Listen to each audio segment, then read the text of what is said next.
My fellow representatives on the House Committee on Veteran Affairs, it is with great pleasure that I formally nominate Ruby Bradley for the 2023 Recognition of Outstanding Service Award.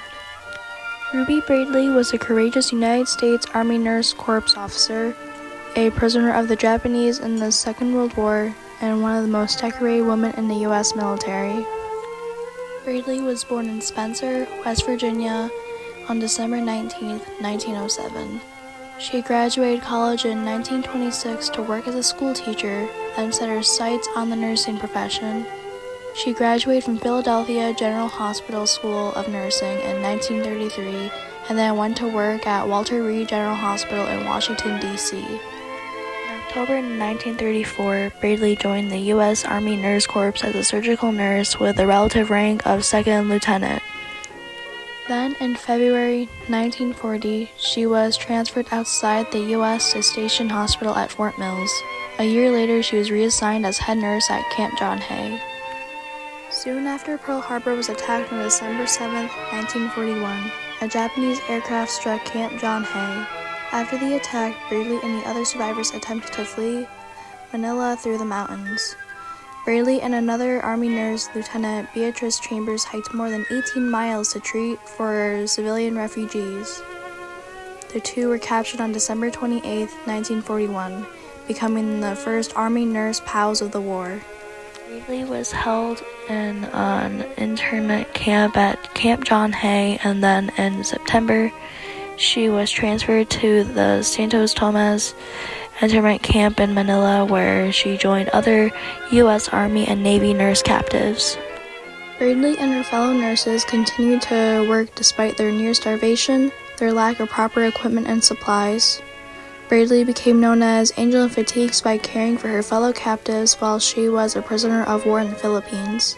As Bradley lost weight, she would smuggle drugs and surgical instruments from the camp hospital to help her fellow captives. During her 37 months in captivity, she assisted in 230 major operations and delivered 13 babies. When the Santo Tomas internment camp was finally liberated in February 1945, Bradley received the Bronze Star and got promoted to first lieutenant. About 5 years later, the Korean War happened. Bradley was a major who was then reassigned as chief nurse for the 8th Army's 171st Evacuation Hospital. On November 30th, the 171st received orders to evacuate all patients and personnel. Bradley had refused to leave until she made sure that all of the patients were safely loaded onto the evacuation aircraft. She was the last one to board the final plane out.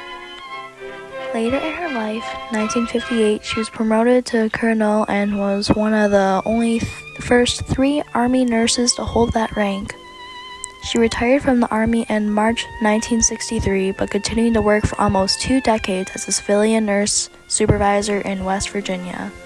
Bradley was 94 when she died in 2002 from a heart attack.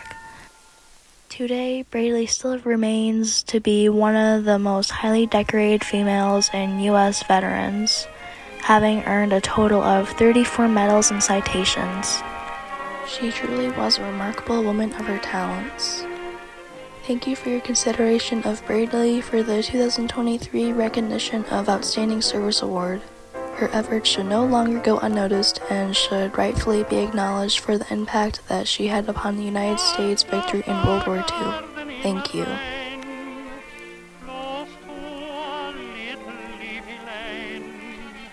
A touch of